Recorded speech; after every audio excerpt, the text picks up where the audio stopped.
दोस्तों, क्या आपने कभी गौर किया कि जो लोग बुराई में जीवन जीते हैं वे अपने मन से उसमें बने रहते हैं और वे उसमें बढ़ते जाते हैं, पर जो पवित्रता में रहना चाहते हैं वे कष्टों का सामना करते हैं।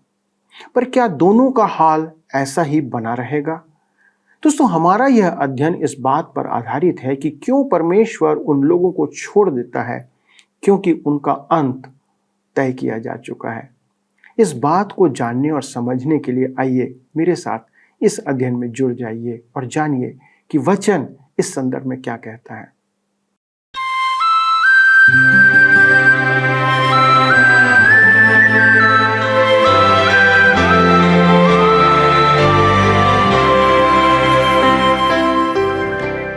प्रिय मित्रों, आप सभी को सत्य वचन की पूरी टीम की ओर से प्रेम भरा नमस्कार। दोस्तों, हम विश्वास करते हैं कि आप परमेश्वर के वचन में बढ़ रहे हैं और वचन आपके जीवन में सकारात्मक कार्य कर रहा है। आप सत्य वचन के एक नए अंक के प्रसारण में हमारे साथ जुड़ चुके हैं और मैं आप सभी सम्मानित दर्शकों का हृदय की गहराई से स्वागत करता हूं। मित्रों, आपको याद होगा कि हम पत्रस प्रेरित की दूसरी पत्री पर अध्ययन कर रहे हैं, जो उसने कलीसिया को लिखा है, अर्थात हमें सभी विश्वासियों को। करीब 2000 वर्ष पूर्व लिखी गई यह पत्री आज भी इसलिए प्रासंगिक है क्योंकि आज जो हमारे समाज और कलीसिया में हो रहा है वह तब भी हो रहा था और आज हम उसे बड़े ही प्रभाव के साथ होते देख सकते हैं। आज हम पत्रस की दूसरी पत्री के दूसरे अध्याय के 8वें पद से अपना अध्ययन आरंभ करेंगे।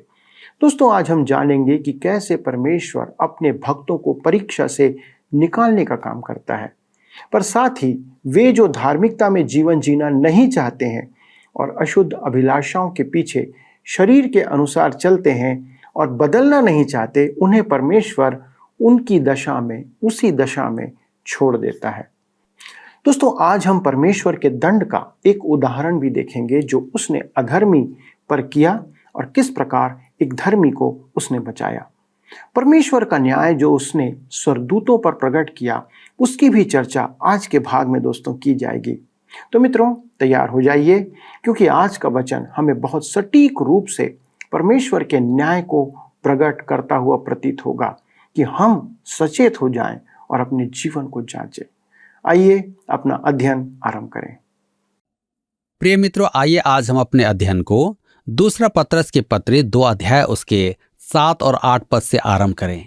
यहाँ पर लिखा है, और धर्मी लूत को जो अधर्मियों के अशुद्ध चाल चलन से बहुत दुखी था छुटकारा दिया, क्योंकि वह धर्मी उनके बीच में रहते हुए और उनके अधर्म के कामों को देख देख कर और सुन सुन कर हर दिन अपने सच्चे मन को पीड़ित करता था। कहता है, धर्मी लूत को जो अधर्मियों के अशुद्ध चाल चलन से बहुत दुखी था छुटकारा दिया। यहाँ दुखी शब्द का मूल में अर्थ है बुराई से पीड़ित। यह समाजवादी राष्ट्रों में मनुष्य का बल तोड़ने के उपाय हैं। उसे लगातार तीव्र प्रकाश में रखें, लगातार प्रश्न पूछते रहें, उसके नाखूनों को उखाड़ दें, तरह तरह की यातना दे। यहाँ दुखी शब्द का अर्थ यही है। लूत के लिए सदोम में रहना ऐसा पीड़ादायक था। उत्पत्ति की पुस्तक पढ़ते समय तो मुझे लूत के विषय में यह जानकारी प्राप्त नहीं हुई थी, परंतु पत्रस की टिप्पणी पढ़कर मैं प्रसन्न हूं।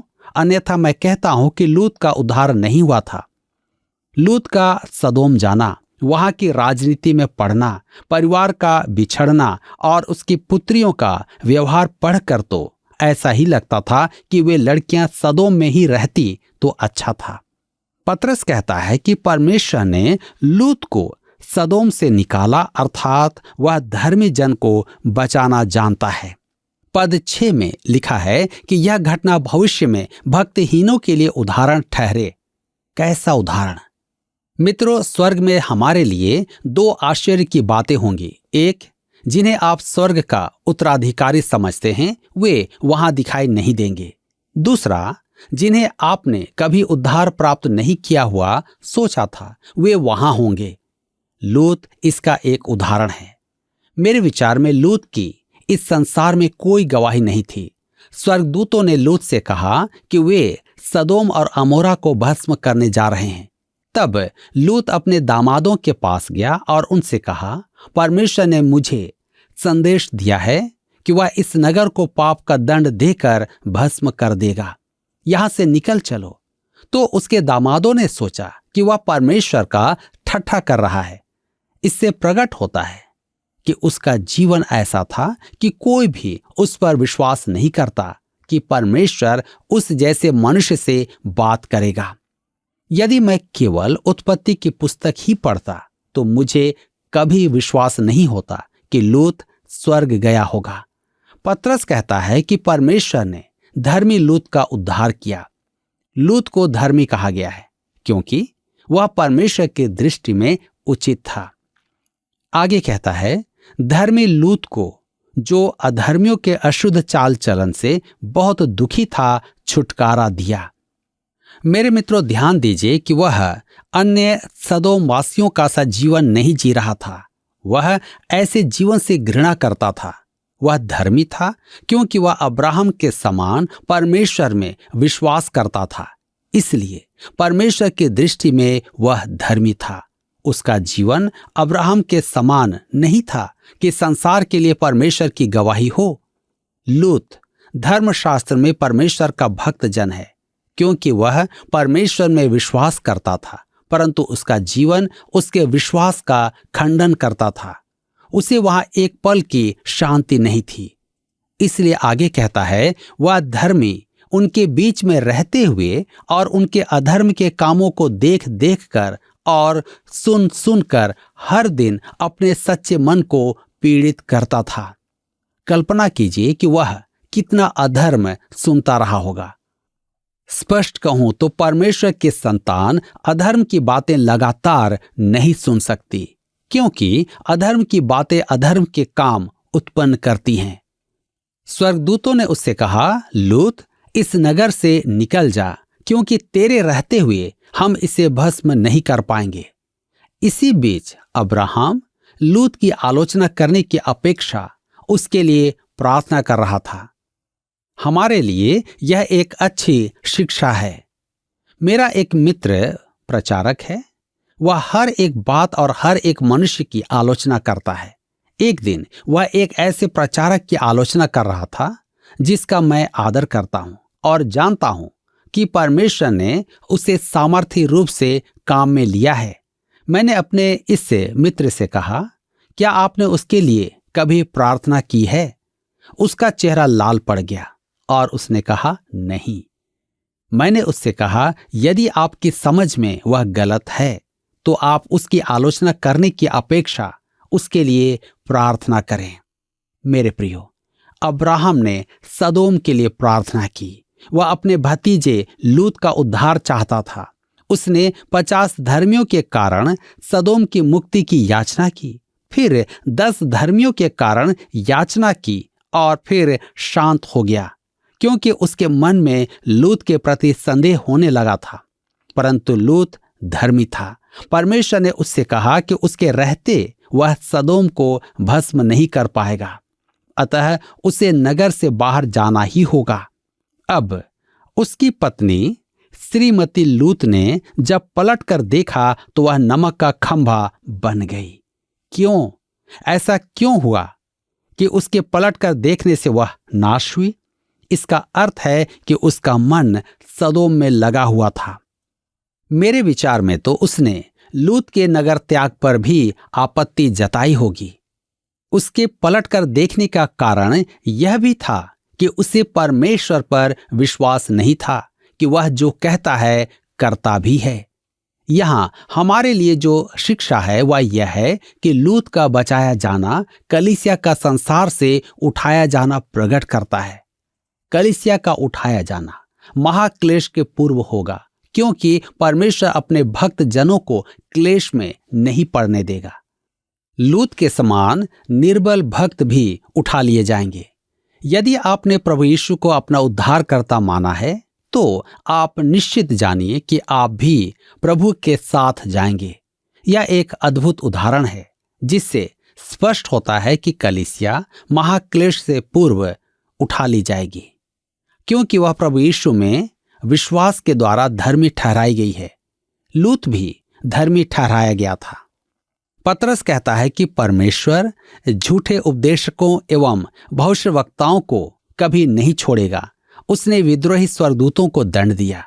उसने प्राचीन युग के संसार को अर्थात नूह के युग के अभक्तों को जल प्रलय से नष्ट किया और सदोम तथा अमोरा के निवासियों को जलाकर भस्म कर दिया था। उसने नूह के परिवार को जल प्रलय में बचाया, लूत को सदोम में बचाकर निकाला। अतः परमेश्वर भक्तों को बचा लेना और अधर्मियों को न्याय के दिन तक दंड की दशा में रखना जानता है। हम दूसरा पत्रस 2:9 में आगे पढ़ते हैं। लिखा है, तो प्रभु भक्तों को परीक्षा में से निकाल लेना और अधर्मियों को न्याय के दिन तक दंड की दशा में रखना भी जानता है। वे जो यह मानते हैं कि कलीसिया महाक्लेश में होगी, उनसे मैं कहना चाहता हूं कि परमेश्वर अपने भक्तों का उद्धार करना जानता है। जी हां, आप नहीं जान सकते कैसे, परंतु वह जानता है कि यह कैसे करना है। अधर्मियों को न्याय के दिन तक दंड की दशा में रखना भी जानता है। परमेश्वर भक्तों और अभक्तों में अंतर जानता है। आज गेहूं और जंगली बीज साथ साथ उगकर बढ़ रहे हैं। परमेश्वर कहता है कि उन्हें उगने दो। मुझे जंगली बीजों की चिंता नहीं है, परंतु वे अधिक ना हो, इसकी मुझे चिंता है। आज परमेश्वर का वचन प्रसारित हो रहा है। एक दिन वह अपने भक्तों को संसार से उठा लेगा। उस दिन अंतर स्पष्ट हो जाएगा। तब अभक्त परमेश्वर के श्वेत सिंहासन के समक्ष न्याय के लिए उपस्थित होंगे। दूसरा पत्रस 2:10 में लिखा है, विशेष करके उन्हें जो अशुद्ध अभिलाषाओं के पीछे शरीर के अनुसार चलते और प्रभुता को तुच्छ जानते हैं, वे ढीठ और हठी हैं और ऊंचे पद वालों को बुरा भला कहने से नहीं डरते। ध्यान दीजिए, कहता है विशेष करके उन्हें जो अशुद्ध अभिलाषाओं के पीछे शरीर के अनुसार चलते हैं। यह कठोर वचन है। इसका अर्थ है अशुद्धता। यह उन मनुष्यों का चित्रण है जो पशुओं से भी अधिक गिरे हुए हैं, अश्लीलता का आनंद लेने वाले। आगे कहता है प्रभुता को तुच्छ जानते हैं। टीकाकारों का मानना है कि यह सांसारिक प्रशासन के संबंध में है, परंतु मेरा मानना है कि यह प्रभुता ही है। यहूदा पद 8 में भी इस शब्द को प्रभुता अनुवाद किया गया है और इफिसियों के पत्र अध्याय 1 में इसे प्रभुता ही अनुवाद किया गया है। इसका अर्थ है कि वे परमेश्वर द्वारा स्थापित आत्मिक प्रभुता का इनकार करते हैं। वे परमेश्वर से कहते हैं कि सूर्य के नीचे हर एक बात को वह तुच्छ जाने। वे किसी भी बात से प्रसन्न नहीं है। यही नहीं, पतरस कहता है वे ढीठ हैं, वे दुस्साहसी हैं, वे निंदा करने से डरते नहीं। ऐसी भाषा काम में लेकर वे अपने आप को बड़ा समझते हैं। हठी हैं, अर्थात वे अपनी ही इच्छा पूरी करते हैं। ऊंचे पद वालों को बुरा भला कहने से नहीं डरते, अर्थात वे पवित्र बातों को, पावन बातों को बुरा कहते हैं। मनुष्य क्या परमेश्वर का नाम व्यर्थ नहीं लेता है? अपने अधिकारी या जिससे वह घृणा करे, क्या उनका नाम हम बदनाम नहीं करते हैं? वे परमेश्वर का नाम व्यर्थ लेते हैं। परमेश्वर ने जगत में जो अधिकार स्थापित किए हैं, वे उन्हें बुरा कहते हैं। पतरस आगे कहता है, दूसरा पतरस 2:11 में, तो भी स्वर्गदूत जो शक्ति और सामर्थ्य में उनसे बड़े हैं, प्रभु के सामने उन्हें बुरा भला कहकर दोष नहीं लगाते। ध्यान दीजिए, झूठे शिक्षक घमंड से भरे होते हैं। वे ऐसा काम करते हैं जिसे करने का साहस स्वर्गदूतों में भी नहीं होता है। यहूदा की पत्री में यहूदा इसका विशेष उदाहरण देता है। मिकाएल प्रधान स्वर्गदूत ने शैतान को बुरा भला नहीं कहा था जब वह मूसा के पार्थिव शरीर को लेने गया था। शैतान नहीं चाहता था कि प्रभु यीशु के रूपांतरण के समय प्रतिज्ञा के देश में प्रकट हो। मूसा को परमेश्वर ने दफन किया था। यहूदा पद 9 में मिकाएल केवल इतना कहता है, परमेश्वर तुझे झिड़के। हम में ऐसी ही दीनता होना चाहिए। हमें परमेश्वर के हाथों में सब कुछ छोड़ देना चाहिए। मैं कभी कभी लोगों को कहते सुनता हूं कि वे शैतान को कोसते हैं। तब मैं सोचता हूं कि प्रधान स्वर्गदूत मिकाएल ने भी शैतान को नहीं कोसा था। पर मनुष्य किस हद तक परमेश्वर के वचन की अवहेलना करता है। अतः अकिंचन मनुष्य को कितना सावधान रहना चाहिए। दूसरा पत्रस 2 उसके 12 पद में लिखा है, पर ये लोग निर्बुद्धि पशुओं ही के तुल्य हैं, जो पकड़े जाने और नाश होने के लिए उत्पन्न हुए हैं, और जिन बातों को जानते ही नहीं उनके विषय में दूसरों को बुरा भला कहते हैं, वे अपनी सड़ाहट में आप ही सड़ जाएंगे। यहां पर कहता है ये लोग निर्बुद्धि पशुओं ही के तुल्य हैं। ये धर्मभ्रष्ट लोग जंगली जानवरों के समान हैं। कहा जाता है कि मनुष्य पशुओं से विकसित हुआ है, परंतु पुराना नियम और नए नियम दोनों से व्यक्त होता है कि मनुष्य जानवरों से भी गिरा हुआ जीवन जी रहा है। वह पशुओं से ही नहीं आया, वह पशुओं का सा ही है। पत्रस आगे चलकर इसका उदाहरण देता है, जो पकड़े जाने और नाश होने के लिए उत्पन्न हुए हैं, अर्थात वे पशुओं के समान आशा रहित और असहाय हो गए हैं। तब कहता है जिन बातों को जानते ही नहीं उनके विषय में दूसरों को बुरा भला कहते हैं। पत्रस की यह बात झूठे शिक्षकों के साथ अनेक दूसरे लोगों के लिए भी है। मेरे मन परिवर्तन के समय से एक बात जो मुझे अचंभित करती आ रही है वह यह है कि अविश्वासी कैसे चतुर होते हैं, जबकि वे परमेश्वर के वचन का ज्ञान नहीं रखते हैं। मैं आपको इसका उदाहरण देता हूं। लंदन के एक प्रसिद्ध राजनीतिज्ञ ने सुसमाचार प्रचार सुनकर कहा कि वह प्रचारक एक अच्छा वक्ता है, परंतु वह क्या कह रहा था उसकी समझ में नहीं आया। मैंने एक बड़ी कलीसिया के बारे में पढ़ा कि वहां वर्षों से विश्वास द्वारा उद्धार पाने का प्रचार किया जा रहा था।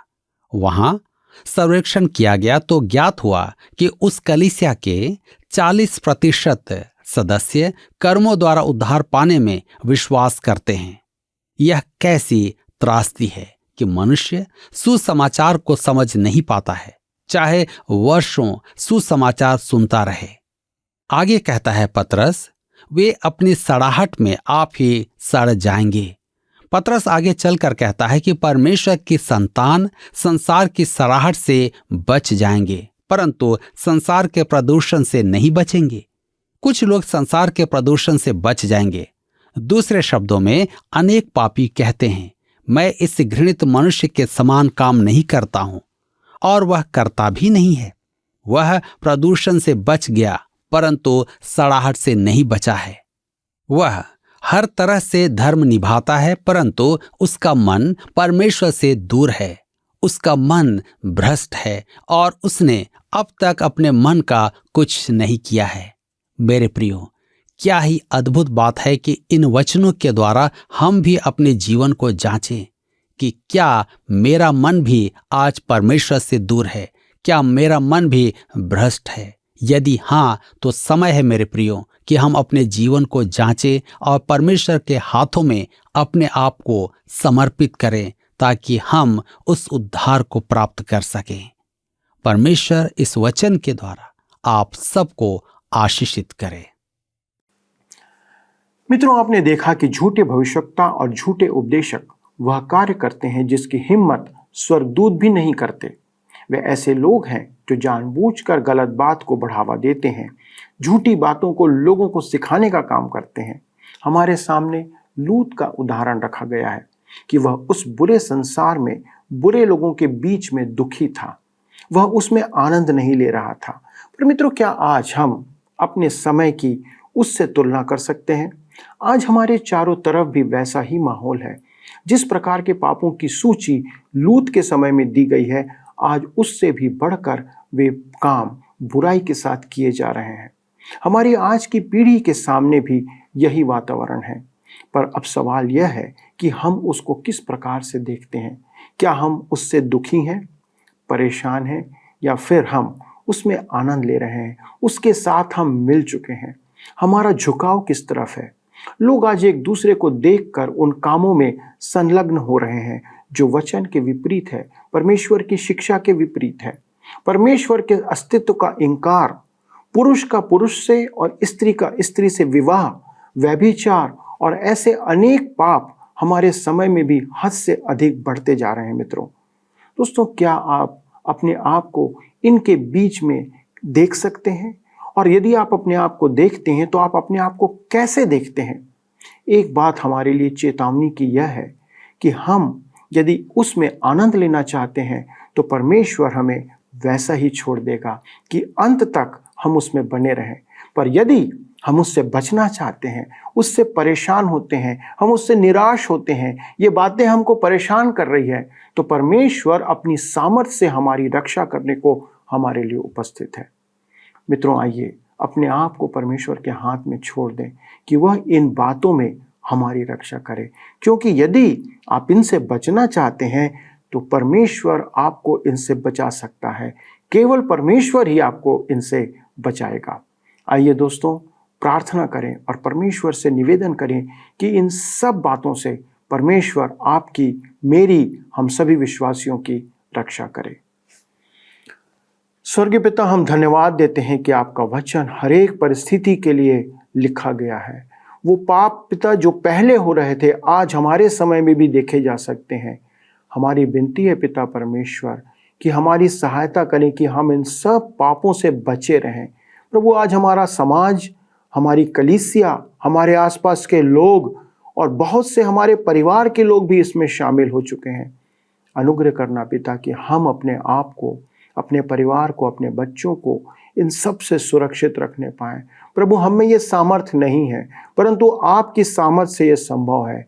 हमारे सभी दर्शकों को, उनके परिवार को हम सब आपके हाथों में रखते, आपके सुरक्षित हाथों में ले आते पिता, और यही विनती करते प्रभु कि हमें इसके प्रभाव से बचा कर रखें।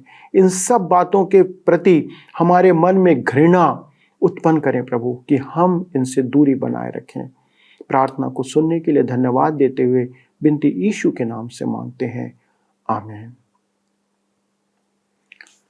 प्रिय मित्रों, आज के अध्ययन में शामिल होने के लिए धन्यवाद।